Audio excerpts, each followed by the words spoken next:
This is All of It on WNYC. I'm Allison Stewart. This past June would have marked what would have been the 100th birthday of the late poet Allen Ginsberg.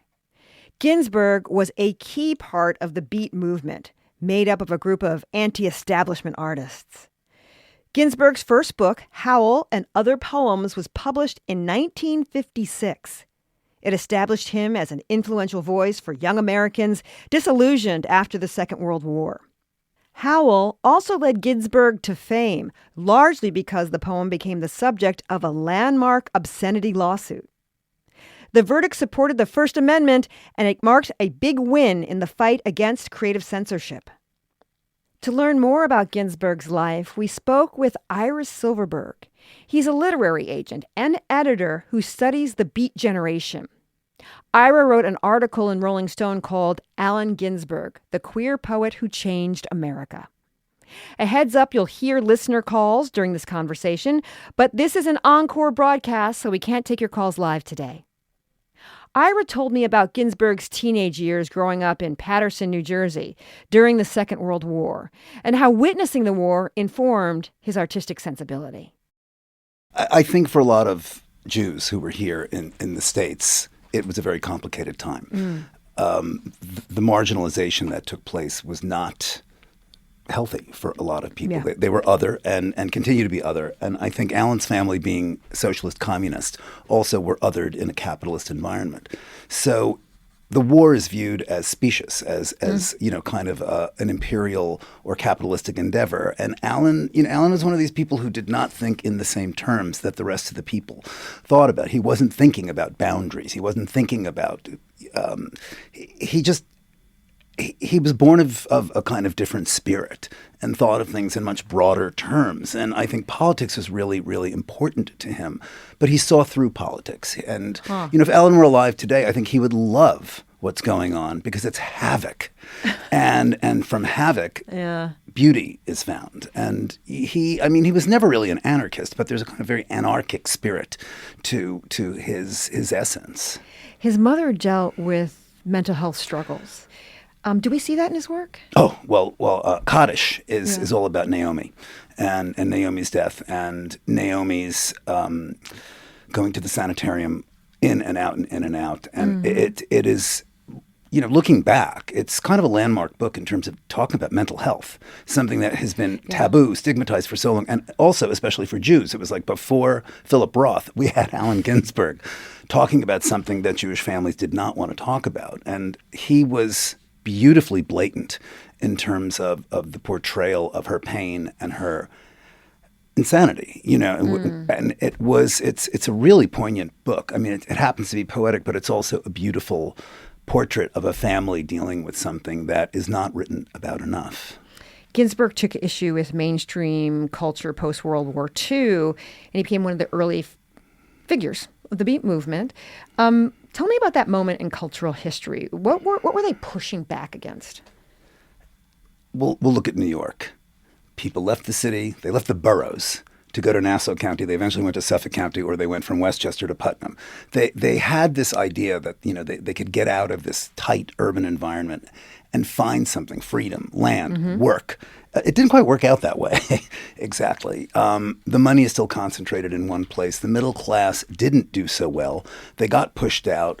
Urban environments were really, really rough. This notion of an American dream of a house in the suburbs with two white kids, picket fence, white people.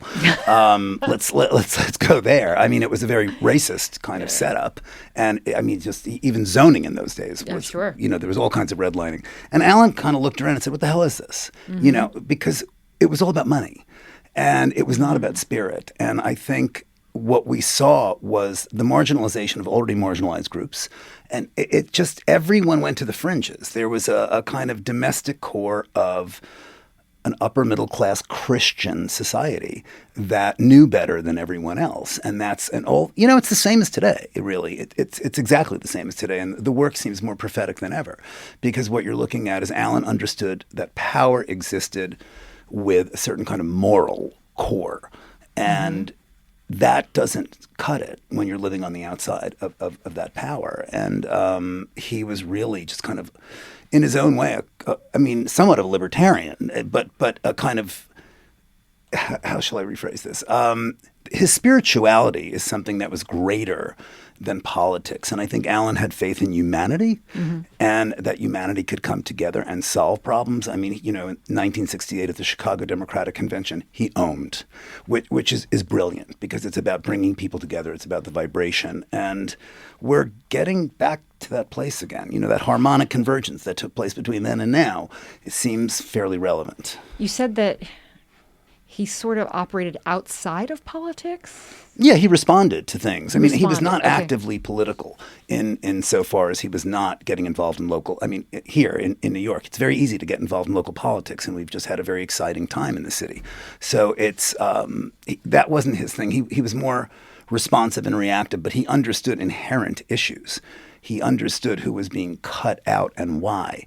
And he just, there were no boundaries for him. Black, white. He didn't care what color someone was, what sexuality they were. He was a humanist and saw people for the value they had in terms of their souls and really cared about people and was kind of a great guy. Let's talk to Stephen, who's calling in from Brooklyn. Hi, Stephen. Thank you so much for taking the time to call All of It. Oh, thanks, Allison. Hi, Ira. This is Stephen Taylor. I worked with Allen Ginsberg for... Hi. Good points. I agreed on all points. I worked with Allen for 20 years, and tonight I will be presenting at Anthology Film Archives at 2nd Avenue and 2nd Street at 8:45, a video that Allen and I made in 1988, which is all shot in his tenement kitchen. The comings and goings of the high and mighty and the famous and the local poets and the punk rockers and just in and out. Sony had given out a bunch of video cameras, and he made a half-hour movie. He and I made a half-hour movie. So that will be shown at Anthology Film Archives tonight at 8:45, along with Colin Still's BBC documentary, No More to Say and Nothing to Weep For, which is the final interviews perhaps with Allen. You'll see him on his deathbed. It's a striking, wonderful thing that Colin Still produced for the BBC. My piece is 35 minutes, Household Affairs, and the Colin Still docu is about 50 minutes. 8:45 Anthology Film Archives, 2nd Avenue, 2nd Street, and you can go to anthologyfilmarchives.org for information. Thanks for the shout out. Let's talk to Mendel from West Hartford. Hi, Mendel. Thank you so much for calling All of It.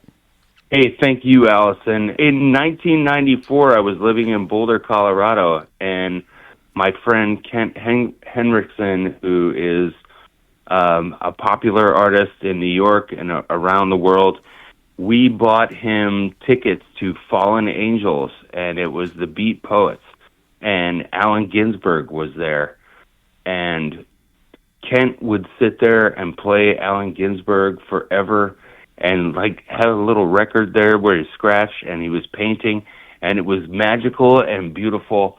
And what I told your screener was that the best line I ever heard Allen Ginsberg say was, "America, when can I go into a supermarket and buy groceries with my good looks alone?" That's a great quote. Thank you so much for calling. Do you have a favorite Allen Ginsberg quote? Are you asking me? I am asking you, Ira. When I was writing the piece for Rolling Stone, I was listening to some of the Philip Glass collaborations, and there was one with I forget the Michael Brubaker, I think, did it with Allen. It's from Wichita Vortex Sutra, and there's this moment when it seemed very appropriate. I lift my voice aloud, make mantra of American language now. I here declare the end of the war, ancient days illusion, and pronounce words beginning my own millennium. So rather than the centenary, I think, it becomes for me, the Allen Ginsberg millennium. Let's play a short clip of Ginsberg reading the very beginning of Howl. Here he is reading at Reed College in 1956. Howl for Carl Solomon. I saw the best minds of my generation destroyed by madness, starving, hysterical, naked, dragging themselves through the Negro streets at dawn looking for an angry fix. Angel-headed hipsters burning for the ancient heavenly connection to the starry dynamo and the machinery of night. who, poverty and tatters and hollow-eyed and high, sat up smoking in the supernatural darkness of cold water flats, floating across the tops of cities, contemplating jazz. The first line there says, I saw the best minds of my generation destroyed by madness. It's so famous at this point. But take us back to before it became sort of well-known. First of all, what's your reading of those lines? It's Alan's vision of the world. Yeah. People's minds were being destroyed by just circumstance, by poverty, by the circumstances of drug addiction taking over, killing the pain for people, by getting further and further away from themselves and getting lost in systems that didn't support them. I mean, Alan really understood. He could look at someone and know that there was pain, that there was something of an outsider. And I think he rallies the troops. He brings everyone together. And that's the beauty of the work. But before then, Alan he grew up in Paterson, New Jersey. His father was a poet. His mother was very challenged by mental illness. He thought he would be a labor lawyer, as a good socialist would want to be. And he wound up at Columbia following someone he had a crush on, and went into the English department, and it changed everything for him. And he became a writer. He met Kerouac there. He met Lucian Carr there. He eventually met Burroughs there. And up in Morningside Heights, this kind of group of kind of stoned and drunk guys. Bill was down in the Village at that point. He moved up later. They started thinking about what literature could do, the vision. And there was something really, really dreamy about them that holds up. It's the embrace of the outsider, which was not exactly popular in American literature, the embrace of non-formal work, the embrace of imagining a future that is other than what is prescribed by the powers that be. So there is this kind of beautiful movement in literature. And that's why you see all the obscenity cases are there. It was them. It was Burroughs, Ginsberg, Henry Miller, Vladimir Nabokov. Anything that was challenging societal norms was getting stopped for pornography. And there were a lot of famous suits that were all won, and things went on. But the chilling effect, it was very real. It was also a great sales effect, too. He says the poem is for Carl Solomon. Who's Carl Solomon?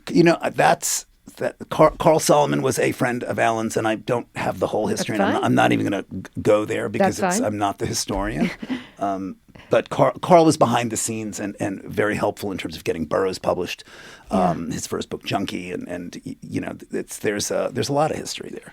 Let's talk to Tom from Upper Manhattan. Hey, Tom, thank you so much for taking the time to call all of it. You're on the air. Hi. You asked for my favorite part of Owl. This is the beginning of part 2, where he turns his attention to the enemy. That is, what is crushing him and his generation. What sphinx of cement and aluminum bashed open their skulls and ate up their brains and imagination? Moloch, solitude, filth, ugliness, ash-can and unattainable dollars, children screaming under the stairways, boys sobbing in armies, old men weeping in the parks. Moloch, Moloch, nightmare of Moloch. Moloch the loveless, mental Moloch. Moloch the heavy judger of men. Thank you so much for calling in. You actually came to know Ginsberg. Yeah. How did you meet?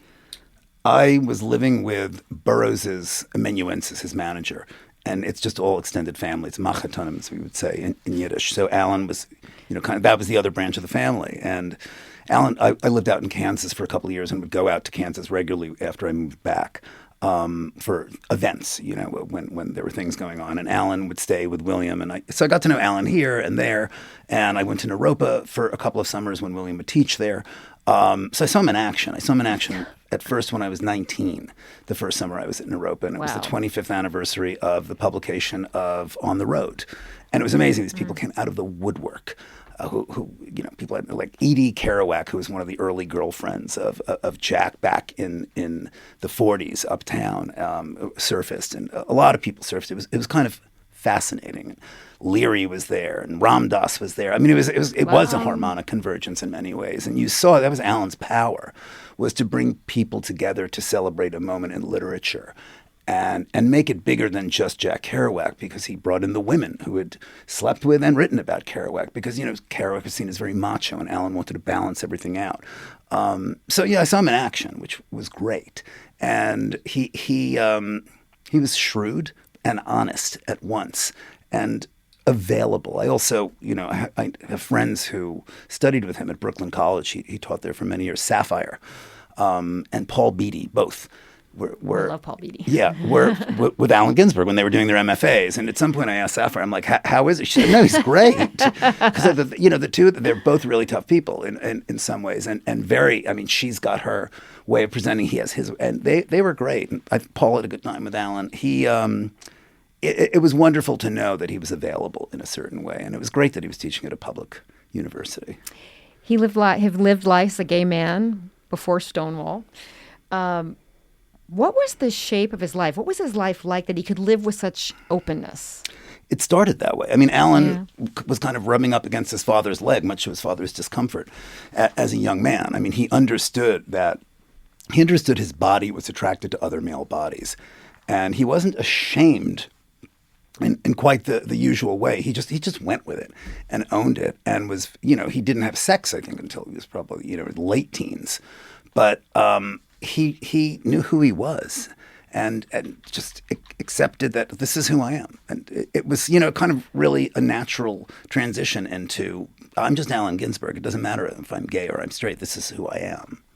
Let's talk to Claudia, who's calling us from Putnam Valley. Hi, Claudia. Thanks for calling All of It. Oh, hello. I love listening to your program. I was simply calling because I knew Alan briefly. My husband knew him better than I, but Alan was utterly fascinating, and he was on the Rolling Thunder Review with Bob Dylan, and I had occasion to tell Alan that I would teach him how to do the jitterbug. There is a film of the Rolling Thunder Review of Alan and myself, very briefly, beginning to try to figure out the jitterbug. He was not interested in that and decided instead to do interpretive dancing. That sounds very Allen Ginsberg, right? That's very interesting, because we were listening to Hal, and there are certain parts which would seem sort of humorous. The subject matter is obviously heavy, but how do you think he used humor? Bluntly. I mean, I don't think Alan was a writer of satire the way Burroughs was. I think Alan just called it as he saw it, and if something was funny or off, it was just there. I think I don't see him as a humorist, but I just see him as a kind of truth teller. That's Ira Silverberg, a literary agent, editor, and author of the Rolling Stone article, Allen Ginsberg, the queer poet who changed America. Ginsberg's centennial birthday was this past June.